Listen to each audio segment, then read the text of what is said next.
السلام علیکم دوستو، ہر اتوار کو جو ہمارا کویشچن اور آنسر کا سیشن ہوتا ہے اس میں آپ کے سوالات اور ان کے جوابات کے ساتھ میں سید احمد جلال آپ کی خدمت میں دوبارہ سے حاضر ہوں۔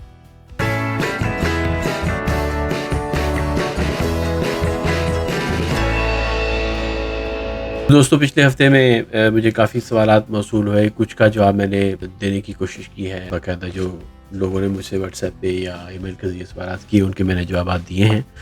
تاہم میں چاہتا ہوں کہ کچھ مزید جو یہی وہ جو سوالات تھے اور اس کے ساتھ کچھ اور سوالات جو ہیں ان کے جوابات آپ کو اس پروگرام کے ریفرنس سے بھی دے لوں۔ تو سب سے پہلے تو یہ ہمارے ایک دوست ہیں، ان کی آئی ڈی ہے user-YD8YBLC کچھ اس طرح کر کے ہے۔ انہوں نے سوال کیا ہے کہ سر انہوں نے مجھے بایو میٹرکس پھر ہر 15 دن کے بعد بلا لیا ہے۔ فرانس میں ہیں اور شاید انہوں نے اسائلم اپلائی کی تھی، جس وجہ سے ہو سکتا ہے کہ ان کا پروسیجر ڈبلن میں ہو، جس وجہ سے نارملی یہی ہوگا کہ انہوں نے ان کو ہر 15 دن کے بعد بایو میٹرک کے لیے بلایا ہے۔ بنیادی طور پہ یہ بایو میٹرک تو ایک ہی دفعہ کرتے ہیں، یہ سگنیچر کے لیے بلاتے ہیں آپ کو کہ آپ ہر 15 دن کے بعد آ کے ہمیں سگنیچر دیجیے۔ جب آپ فرانس میں اسائلم اپلائی کرتے ہیں اور آپ ڈبلن پروسیجر کے تحت آپ کو انرول کرتے ہیں کہ اگر آپ کے بایو میٹرکس کسی اور کنٹری میں ہوئے ہیں تو وہ پھر اس کنٹری سے استفسار کرتے ہیں، پوچھتے ہیں کہ کیا آپ کو یہ صاحب واپس یا محترمہ واپس چاہیے یا نہیں چاہیے۔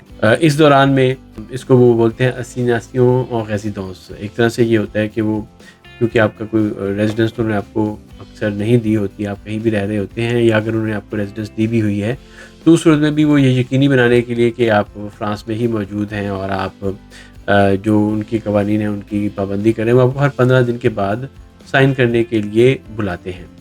اس میں کوئی حرج نہیں ہے میرے بھائی، آپ مجھے نہیں اندازہ آپ کی جو انڈیویجول صورتحال کیا ہے، آپ کے کون سی کنٹری کے تحت انہوں نے آپ کو ڈبلن پروسیجر میں ڈالا ہے جہاں کے آپ کے بایو میٹرکس تھے۔ بٹ اینی ویز یہ ہوتا ہے کہ آپ وہاں پر سگنیچرز کے لیے جائیے، کیونکہ اگر آپ سگنیچرز کرنے نہیں جائیں گے تو آپ کو ڈکلیئر کر دیں گے فوجیتیو کوواز۔ اس کے کہنے کا مطلب ہے کہ وہ آپ کو اشتہاری یا مفروض ڈکلیئر کر دیں گے۔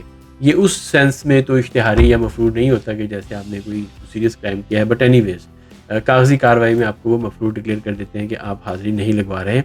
اس صورت میں یہ ہوتا ہے کہ وہ آپ کو جو فائل ہوتی ہے اسائلم کی وہ 6 مہینے بعد یا 2 مہینے بعد یا 4 مہینے بعد نہیں بلکہ 1.5 سال کے بعد ملتی ہے۔ آپ کو 1.5 سال تک انتظار کرنا پڑتا ہے، اور جب آپ کو فائل ملتی بھی ہے تو وہ پروسیجر ایکسلرے کے تحت ملتی ہے، جو فاسٹ ٹریک پروسیجر ہوتا ہے، اور آپ کسی بھی قسم کے الاؤنس کے حقدار نہیں ہوتے ہیں۔ باقی آپ حاضری لگوانے کے لیے ہر 15 دن کے بعد وہاں پہ جائیے سگنیچر کرنے کے لیے۔ اس میں لکھا ہوتا ہے کہ آپ کو وہ ڈیٹین کر کے اس ملک میں واپس بھیج سکتے ہیں جہاں کہ آپ کے بایو میٹرک سامنے آئے ہیں۔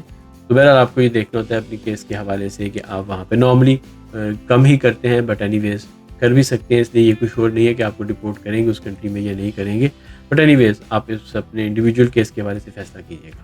تو یہ تو تھا ان کا سوال کہ مجھے ہر 15 دنوں کے بعد انہوں نے بلایا ہے سگنیچرز کے لیے، تو کیا صورتحال ہوگی۔ آپ اپنے انڈیویجول کیس کے حوالے سے دیکھیے کہ آپ کو وہاں پہ سگنیچر کے لیے جانا چاہیے۔ ایک دوست ہیں users-IS، انہوں نے ایک سوال کیا ہے، سر کیا میں اسائلم پیپرز کے ساتھ کسی دوسرے کنٹری میں کچھ دنوں کے لیے جا سکتا ہوں؟ میرے بھائی جو آپ کو جب تک آپ کا پروسیجر اسائلم کا چل رہا ہوتا ہے تو وہ آپ کو ایک اٹیسٹیشن دیتے ہیں جو ہوتی ہے اتestació de demanda d'asile۔ وہ ایک اٹیسٹیشن ہوتی ہے کہ آپ کا اسائلم کا یہاں پہ پروسیجر چل رہا ہے۔ بنیادی طور پہ یہ ایک ٹریول ڈاکومنٹ نہیں ہوتا اور نہ ہی آپ اس کے ساتھ اسے دوسرے کنٹری میں قانونی طور پہ ٹریول کر سکتے ہیں۔ تاہم اگر آپ کسی دوسرے کنٹری میں جاتے ہیں اور اگر آپ چیک ہو جاتے ہیں، سپوز اگر آپ فرض کیا فرانس میں آپ نے اسائلم اپلائی کی ہوئی ہے اور آپ جرمنی جاتے ہیں کچھ دنوں کے لیے بھی اور وہاں پہ چیک ہو جاتے ہیں، تو وہ آپ کو فرانس میں واپس بھیجیں گے، آپ کے اپنے ملک میں رپورٹ نہیں کریں گے بلکہ فرانس میں آپ کو واپس بھیج دیں گے۔ بٹ اینی ویز یہ ایک ٹریول ڈاکومنٹ نہیں ہے، کوشش کیجیے کہ اس کے اوپر ٹریول مت کیجیے۔ ایک دوست ہیں، ان کی آئی ڈی ہے ریٹا ایم پال، انہوں نے سوال کیا ہے، do Indians get asylum in France?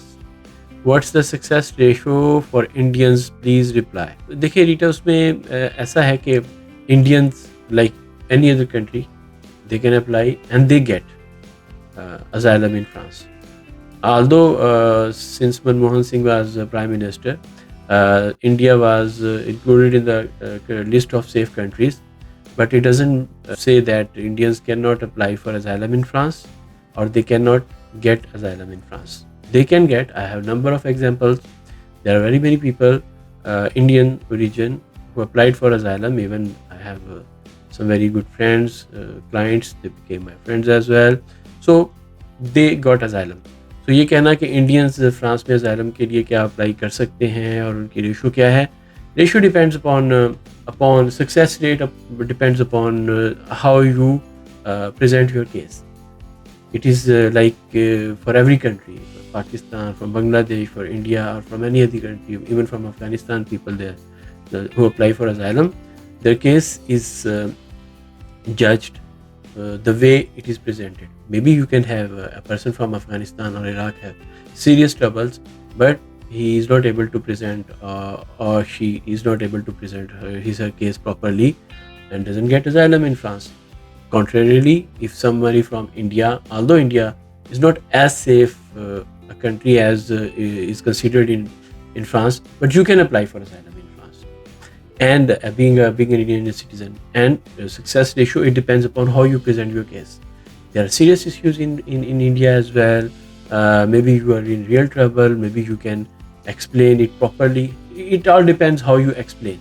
So if you can explain it properly, you have very high chances to get asylum in France. So this is about asylum of people from India, if they can get asylum in France or not. So I hope you get my point. آفتاب ہیں، انہوں نے سوال کیا تھا کہ جن لوگوں کا کیس اسائلم کا اوفرا اور کمیشن دونوں جگہوں سے ریجیکٹ ہو جاتا ہے تو ان کے لیے کیا ہوتا ہے. تو آفتاب، میں نے آپ کو پہلے بھی بتایا تھا کہ آپ ری ایگزاما کے لیے اپلائی کر سکتے ہیں. آپ ری ایگزاما کے لیے 10 دفعہ بھی اپلائی کر سکتے ہیں. بٹ ری ایگزاما کا مطلب یہ ہوتا ہے کہ جو آپ کا اوفرا اور جو آپ کا لاسٹ ڈیسیجن تھا، وہ اوفرا سے تھا یا وہ کمیشن سے تھا، سین دیا سے تھا، اس کے بعد کون سی ایسی نئی ڈیولپمنٹ ہوئی ہے آپ کے کنٹری میں آپ کے کیس سے متعلق کہ جس کو آپ چاہتے ہیں کہ وہ اس کو دوبارہ سے اسٹڈی کریں اور اس کی بیس کے اوپر آپ کیس اپنا دوبارہ سے چلائیں. تو you can always apply for reexam. آپ ہمیشہ ری ایگزاما کے لیے اپلائی کر سکتے ہیں. یہ ذہن میں رکھیے گا کہ جب آپ پہلی دفعہ ری ایگزاما کے لیے اپلائی کرتے ہیں، جب آپ کا پہلی دفعہ کیس ختم ہو جاتا ہے تو وہ نارملی آپ کو ریسیپیسی یا اٹیسٹیشن دیتے ہیں.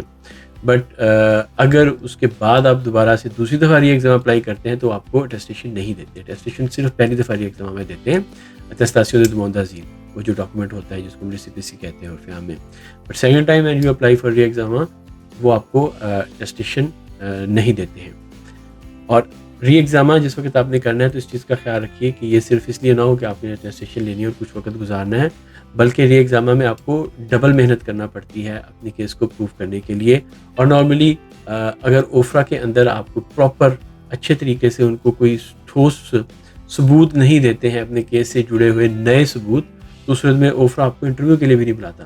اور کمیشن میں already it is very tough to get convocation, to get an appointment, to get a date. So بہت تیاری کے ساتھ اچھے طریقے سے آپ تیار کر کے اوفرا کے لیے اور ری ایگزامہ کے لیے جائے، اس سے پہلے بالکل یہ کوشش نہ کریں.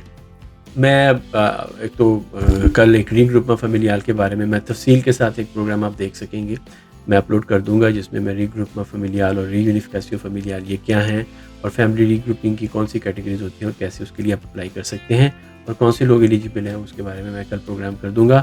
مزید میں آنے والے دنوں میں جرمنی کے اندر جو جولائی سے جو نیا قانون آیا تھا اس میں جو آپ کو آسانیاں ہوئی ہیں، کیسے آپ آسانی سے وہاں سے 18 مہینے میں پیپرز لے سکتے ہیں، اس کے بارے میں ایک پروگرام کروں گا. لیکن جب میں مکمل انفارمیشن اس کے بارے میں اکٹھی کر رہا ہوں تاکہ آپ کو کسی قسم کی غلط انفارمیشن نہ دی جائے. اسائلم جو انگلینڈ میں اسائلم ہے اس کے بارے میں بھی مجھے کچھ سوالات کیے گئے تھے، اس کے اوپر میں علیحدہ سے ایک پروگرام کروں گا تفصیل کے ساتھ، تاکہ آپ کو اندازہ ہو کہ انگلینڈ کے اندر اسائلم کا پروسیجر کس طرح سے ہوتا ہے اور آپ اس کو کس طرح بہتر انداز سے کر سکتے ہیں، اور اس میں کون سے پرو اینڈ کونس ہیں ان کے بارے میں بھی آپ کو میں بتا دوں گا. اپنا بہت خیال رکھیے گا. آپ سے اگلے پروگرام میں ملاقات ہوتی ہے، تب تک آپ سے اجازت چاہتا ہوں. اللہ حافظ.